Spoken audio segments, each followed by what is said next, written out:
दोस्तों, आज है 26 जुलाई और आज का हम लोग जो है पहले ल्यूसेंट बिहार स्पेशल देखेंगे।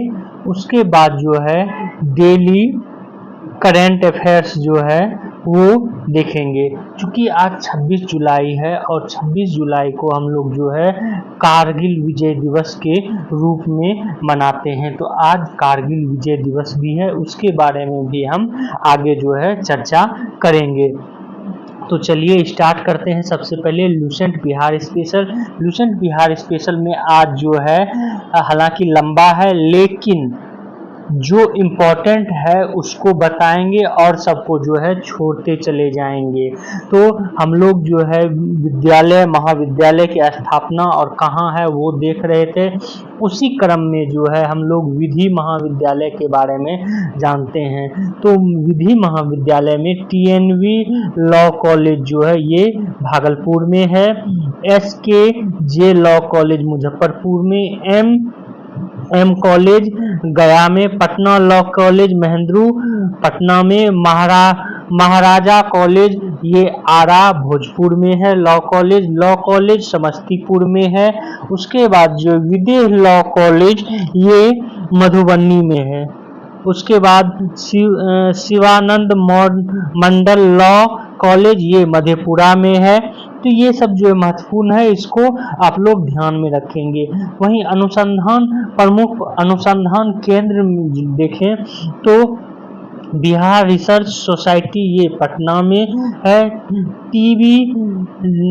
TV demonstration and training centre ये पटना में बिहार पटना में है, इंदिरा गांधी आयुर्वेदिक संस्थान पटना में है, फल अनुसंधान संस्थान सबौर में, ये रट लेंगे क्योंकि ये चर्चा में इसलिए भी है कि ये फल अनुसंधान संस्थान सबौर जो है ये सेब का उत्पादन जो है ये जो है एक अनुसंधान किया है और सेब का उत्पादन जो है अब बिहार के भागलपुर क्षेत्र में जो है होगा, इसके लिए इन्होंने अनुसंधान किया है। जबकि आपको पता है कि सेब ज्यादातर जो है ठंडे इलाकों में होता है, कश्मीर, हिमाचल प्रदेश, उत्तराखंड, इन सब जो है क्षेत्रों में होता है, लेकिन इसने रिसर्च कर जो है भागलपुर क्षेत्र में भी उगाने की बात कही है। तो ये याद रखेंगे, फल अनुसंधान संस्थान सबौर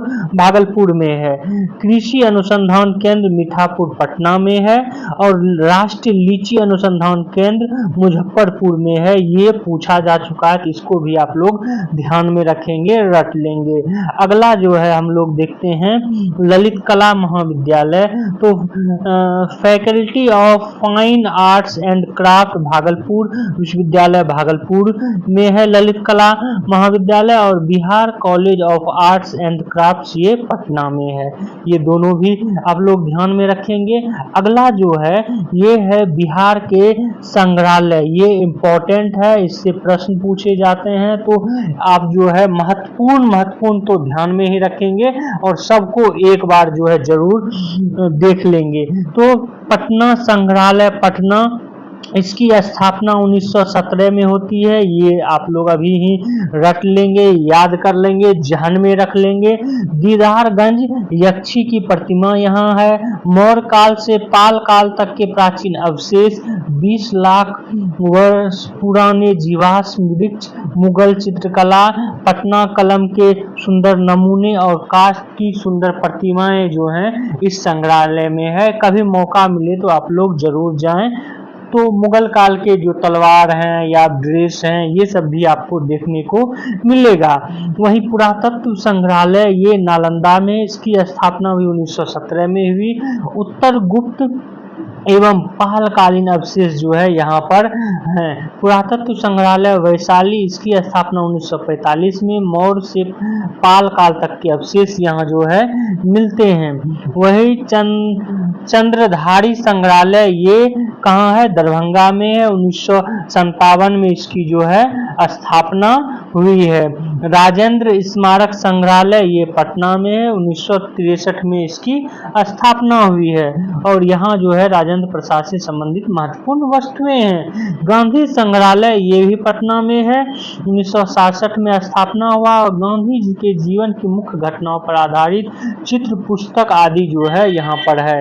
गया संग्रहालय गया में है, नवादा संग्रहालय नवादा में है, महाराजा लक्ष्मीश्वर सिंह संग्रहालय दरभंगा में 1979 में महत्वपूर्ण सिक्के और कलात्मक वस्तुएं जो है इसमें हैं। बिहार म्यूजियम पटना 2015 में इसकी स्थापना हुई और महत्वपूर्ण पुरावशेष और कलाकृतियां इसमें जो है तो बिहार म्यूजियम चूंकि हाल में ही इसकी जो है स्थापना हुई तो ये भी आप लोग ध्यान में रखेंगे और ऊपर के जो है ये सब तो ध्यान में रखेंगे ही जो इम्पोर्टेंट है, पटना संग्रहालय आदि। अब देखते हैं बिहार राज्य के पुस्तकालय। बिहार राज्य की पुस्तकालय में जो है इम्पोर्टेंट है खुदाबख्श लाइब्रेरी, जिसको पहले the Patna oriental public library जो है कहा जाता था, बाद में इसको जो है खुदाबख्श लाइब्रेरी कहा जाने लगा और इसकी स्थापना 1938 में हुई। ये पूछा गया है और आप जो है रट लेंगे खुदाबख्श लाइब्रेरी। और खुदाबख्श लाइब्रेरी हम बता चुके हैं कि इसकी स्थापना किसने की है पहले, तो आप जो है कमेंट्स में बताएंगे कि इसकी स्थापना किसने की थी। अब पब्लिक लाइब्रेरी पूर्णिया 1952 में इसकी स्थापना हुई। भगवान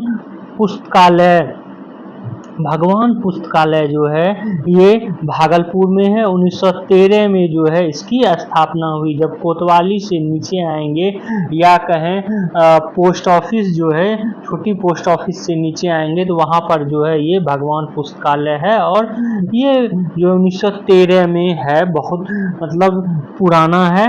वहीं आगे देखते हैं सहाद्र संघ पुस्तकालय मुजफ्फरपुर में है, लक्ष्मीश्वर पब्लिक लाइब्रेरी दरभंगा में है। ये ज़्यादा इम्पोर्टेंट नहीं है लेकिन ये दो तो आप इम्पोर्टेंट रखेंगे, भगवान पुस्तकालय और खुदाबख्श लाइब्रेरी, तो वो तो किसी भी हाल में आप लोग रट लेंगे। आगे देखते हैं पुस्तकालय में ही गोपाल नारायण पुस्तकालय ये पटना में है, जिसकी स्थापना 1912 में हुई। वहीं श्री शारदा सदन पुस्तकालय लालगंज वैशाली में 1914 में इसकी स्थापना हुई। गेट पब्लिक लाइब्रेरी पटना 1916 में इसकी स्थापना हुई। ये जो है एक प्रभावती महिला पुस्तकालय पटना, ये भी याद रखेंगे, 1973 में इसकी स्थापना हुई।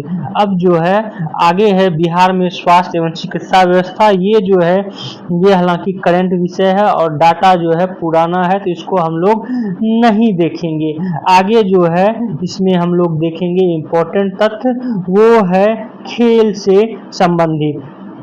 तो चलिए हम लोग खेल से संबंधित, खेल में कौन कौन सा विकास जो है किया हुआ है खेल कूद में बिहार, और खेल से संबंधित क्या चीज़ की स्थापना कब हुई, कि कौन से संगठन की स्थापना कब हुई, उसके बारे में हम लोग जानेंगे। तो बिहार में खेलकूद के अंतर्गत जो है 31 जुलाई 1986 को बिहार राज्य खेल परिषद को विघटित मतलब समाप्त कर बिहार राज्य खेल प्राधिकरण का गठन किया गया।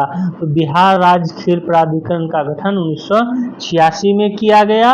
खेल कूद के विकास हेतु पटना में एक राज्य स्तरीय क्रीड़ा कॉम्प्लेक्स पाटलिपुत्र खेल परिसर का निर्माण किया गया।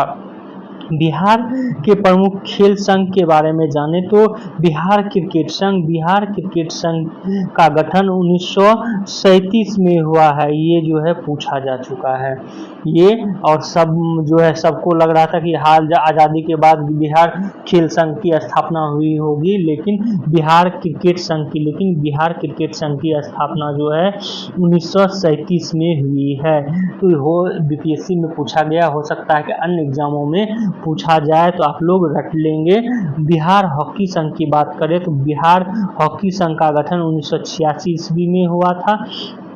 1928 ईस्वी में हॉलैंड के एम्स्टर्डम ओलंपिक में भारतीय टीम ने पहली बार हॉकी प्रतियोगिता में भाग लिया, जिसमें एक स्वर्ण पदक जीता था। विजयी टीम के कप्तान जयपाल सिंह बिहार के ही थे। ये जो है महत्वपूर्ण तथ्य है, याद रखेंगे।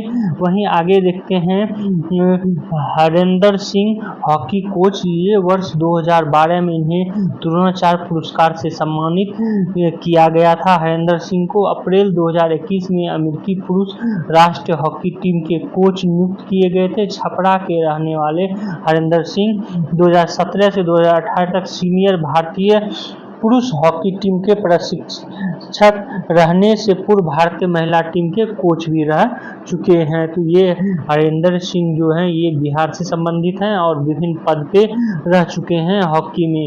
वहीं नंदन चौबे की बात करें तो बक्सर जिला निवासी नंदन चौबे वर्तमान में बिहार के एकमात्र पर्वतारोही हैं। उत्तराखंड, सिक्किम, लेह, लद्दाख आदि अनेक पर्वत चोटियों को जो है फतह करने वाले नंदन को global Bihar exchange award, India youth award, best rope for advance mountaineering course के अंतर्गत माउंटेनियरिंग अवार्ड आदि से सम्मानित किया जा चुका है नंदन चौबे को। आगे ये जो है करंट की घटना है। आगे देखते हैं खेल में ही बिहार फुटबॉल संघ का गठन 1986 में किया गया। बिहार ओलंपिक संघ बिहार में खेलों की शीर्ष संस्था के अंतर्गत कई खेल संगठन संबद्ध है।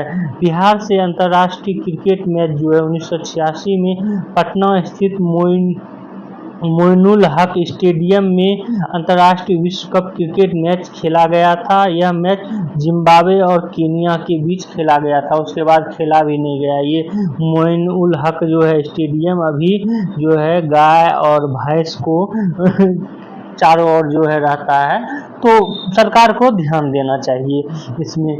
अगला देखते हैं, जबकि बिहार से जो है बहुत अच्छे क्रिकेटर निकले हैं दूसरे स्टेट से खेलकर। बिहार के क्षेत्रीय खेल में ice price, gulli danda, पिट्टो, kabaddi, Chica, डेंगा पानी, रुमाल चोर, लंगड़ी दौड़, बोरा दौड़, जलेबी दौड़, सुई धागा दौड़ इत्यादि जो है बिहार के। अगर जो निशानेबाजी की बात करें तो निशानेबाजी में श्रेयसी सिंह जो हैं एक राष्ट्रीय स्तर की खिलाड़ी रही हैं, जिन्होंने 2018 कॉमनवेल्थ गेम्स में डबल ट्रिपल स्पर्धा में स्वर्ण पदक जो है जीती थी। सुप्रसिद्ध निशानेबाजी श्रेयसी सिंह पूर्व केंद्रीय मंत्री स्वर्गीय दिग्विजय सिंह की जो है बेटी हैं। जमुई से भाजपा विधायक जो है वर्तमान में हैं, और ये जो है विश्व कप में एक प्रतिभा भी बनी है श्रेयसी सिंह। तो ओलंपिक ना कहें, कॉमनवेल्थ में जो है श्रेयसी सिंह निशानेबाज में जो है गोल्ड मेडल जीती हैं, ये याद रखेंगे। अगला देखते हैं, बिहार के कमेंटेटर मोइन उल हक, बद्री प्रसाद यादव, विजय कुमार जमुआर, हालांकि ये ज़्यादा इम्पोर्टेंट नहीं है। आगे इम्पोर्टेंट जो है वो है बिहार के प्रमुख कप, शील्ड और ट्रॉफी।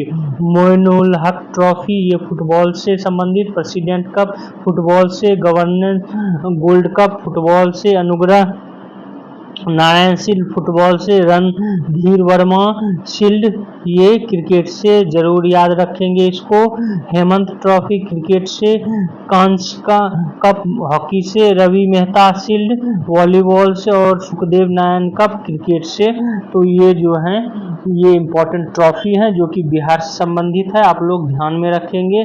वहीं स्टेडियम की बात करें तो बिहार के प्रमुख स्टेडियम में मोइनुल हक स्टेडियम पटना में है, वहीं संजय गांधी मिनी स्टेडियम ये भी पटना में है, सचिवालय इंडोर स्टेडियम पटना में है, जगजीवन स्टेडियम खगौल में है, वीर कुंवर सिंह स्टेडियम आरा में है, हाजीपुर स्टेडियम हाजीपुर में है, वहीं पर ऊर्जा स्टेडियम राजवंशी नगर पटना में है, सुब्रमण्यम स्टेडियम गया में है, खुदीराम बोस स्टेडियम मुजफ्फरपुर में है, ये जरूर याद रखेंगे। इंदिरा गांधी स्टेडियम पूर्णिया में है, जगजीवन राम मोहनिया में है।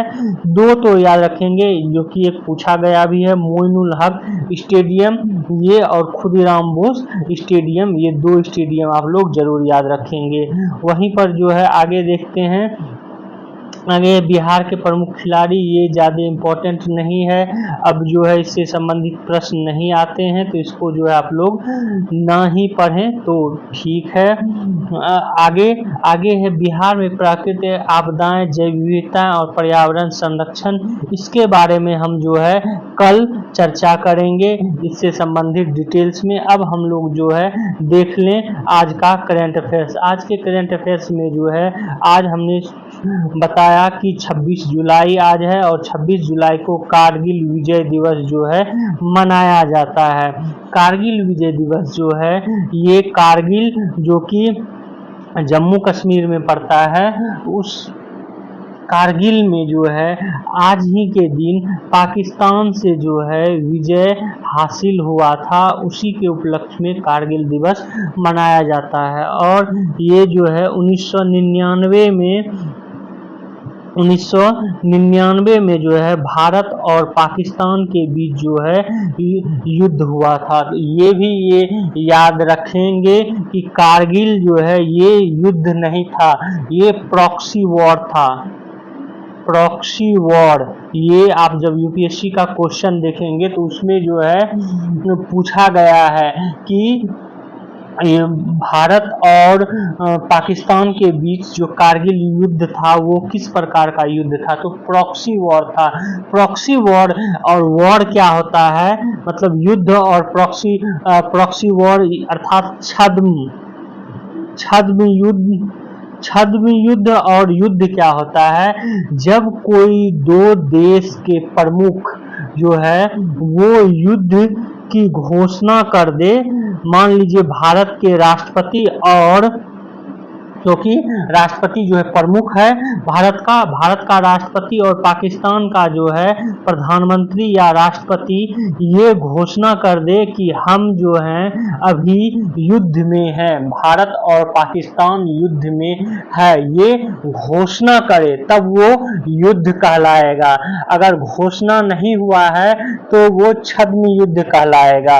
और 1999 में पाकिस्तान द्वारा जो है वहाँ के कुछ सैनिक जो है क्या किए थे, पहले शुरू में वेश बदलकर या कहें कबीलाई वेश जो है वेश धारण कर वो कारगिल के क्षेत्र में ऊंचे पहाड़ी पर जो है वो चले गए थे, या कहें वहाँ पर जो अपना अस्त्र शस्त्र पहुँचा दिया था और फिर जो है युद्ध किया था। तो उस युद्ध में जो है प्रत्यक्ष रूप से पाकिस्तान कभी नहीं बोला कि हम जो है इसमें युद्ध में हैं, तो ये एक छद्म युद्ध था, प्रॉक्सी वॉर ऑप्शन में था प्रॉक्सी वॉर, तो याद रखेंगे। और 26 जुलाई कारगिल विजय दिवस मनाया जाता है।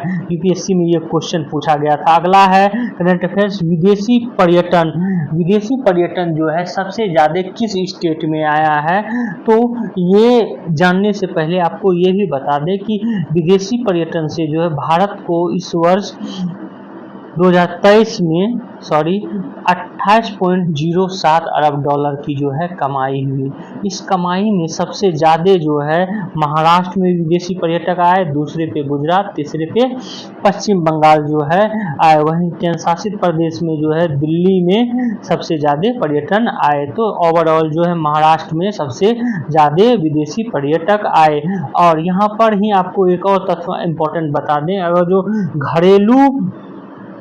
घरेलू पर्यटक का बोला जाए तो घरेलू पर्यटक जो है सबसे ज़्यादा ये उत्तर प्रदेश में गए हुए हैं। मतलब जैसे कोई बिहार से घूमने चला गया कहीं, कोई जो है दिल्ली से घूमने कहीं चला गया, तो इस तरह जो है घरेलू रूप से जो है घूमने के लिए सबसे ज़्यादा कहाँ आया है, तो उत्तर प्रदेश में जो है आया है घरेलू पर्यटक। अगला देखते हैं करंट अफेयर्स। अगला करंट अफेयर्स है कि राष्ट्रपति भवन के दरबार हॉल और अशोक हॉल का जो है नाम बदल दिया गया है। दरबार हॉल का नाम जो है बदलकर गणतंत्र मंडप रखा गया है और अशोक हॉल का नाम बदलकर अशोक मंडप रखा गया है। ये दोनों नाम जो है चेंज किया गया है, और ये नाम चेंज इसलिए किया गया है कि जो इस दोनों ऐतिहासिक हॉल है, इस ऐतिहासिक हॉल का नाम जो है हमारी जो सांस्कृतिक मूल्य और परंपरा है उस पर जो है आधारित हो, परंपराओं पर जो है आधारित हो, इसलिए इसका नाम जो है हॉल की जगह मंडप किया गया है। अशोक मंडप और गणतंत्र मंडप। तो दरबार हॉल का नाम जो है गणतंत्र मंडप रखा गया, अशोक हॉल का नाम अशोक मंडप रखा गया है। आगे देखते हैं आज का करंट अफेयर्स। आज का अगला करंट अफेयर्स है, ये है आईआईटी कानपुर के सहायक प्रोफेसर जो हैं, जिनका नाम है डॉक्टर प्रशांत पाठक। इन्होंने जो है एक ग्रह की खोज की है, वो भी जो है पृथ्वी से 12 प्रकाश वर्ष दूर है, और ये जो है अपने सूर्य की या अपने तारे की परिक्रमा 200 वर्ष में जो है पूरा करती है। ये खोज की है आईआईटी कानपुर के सहायक प्रोफेसर ने, क्योंकि आपको पता होगा कि बृहस्पति ग्रह जो है हमारे सौर मंडल का सबसे बड़ा ग्रह कौन है? बृहस्पति जो है सबसे बड़ा ग्रह है, ये भी पूछा जा चुका है। और बृहस्पति से जो है भी बड़ा है ये ग्रह, बृहस्पति से भी जो है बड़ा है ये ग्रह, और ऐसा अनुमान है कि और यहाँ पर ये भी आपको बता दें कि इसका नाम जो है एप्सिलॉन एंड AB रखा गया है। इस ग्रह का नया नाम सुपर जुपिटर श्रेणी में शामिल किया गया है, एप्सिलॉन एंड AB उपग्रह जो है। और इसका अन्य नाम अगर जो देखेंगे तो अन्य नाम के अंतर्गत HD 209100 या HIP 108870 नाम से भी इसको जो है जाना जाता है। तो इसका नाम भी याद रखेंगे, और किसने खोजा है? डॉक्टर प्रशांत पाठक ने, वो भी आप लोग नाम याद रखेंगे। और ये जो है ये करीब 1 डिग्री जो है 1 डिग्री या -1 डिग्री कहें, -1 डिग्री जो है इसका तापमान है, और काफ़ी ठंडा जो है ये ग्रह है। तो आज का करंट अफेयर्स इतना ही था। आप लोग हमारे इस वीडियो को जो है शेयर करें, सब्सक्राइब करें, और बेल आइकन को जरूर दबा लें, और टेलीग्राम चैनल भी ज्वाइन कर लें। Thank you for watching this video.